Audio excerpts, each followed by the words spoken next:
মানে আছে এদের কাছে কৃষকরা ডিপ্রাইভড হচ্ছে, একে কিছু করতে গেলেই তাদের গণ্ডগোল।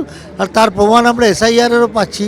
কোনো কৃষক কোনো গরিব মানুষ গেলে তাদের এমনভাবে করছে যেন রাত বা দরজার দ্বারে কুকুর এসছে, কুকুরকে যা করে তাড়িয়ে দেওয়া। তো সেই ব্যাপারই করছে ওরা। একটা কৃষক একটা দেশের নাগরিক হতে পারে না। একটা ভিখারি মানে যার কিছুই নেই সে একটা দেশের নাগরিক হতে পারে না। এদের কিন্তু সেইটা নেই। এটা সত্যিই খুব খারাপ, খুব দুঃখজনক। আমার নিজেরও দুঃখ লাগে যে এই ভারতবর্ষকে দেখার জন্য আমাদের এই ভারতবর্ষে জন্ম হয়েছিল। বিশ্বাস নেই, এরা যে কোনো কারোর সাথে নিজের প্রয়োজনে তঞ্চকতা করে। আমরাও খুব অ্যালার্ট আছি। দিদিমণি আমাদের বলেছে, দিদিমণি নিজেও ইতিমধ্যে আন্দোলনে নেমে গেছেন, করছেন।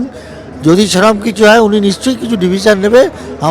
আমাদের দিদিমণির উপর সম্পূর্ণ বিশ্বাস আছে। এই ব্যাপারে দিদিমণি খুব পুঙ্খানুপুঙ্খরূপে নজর করছে, কিছু একটা করবে।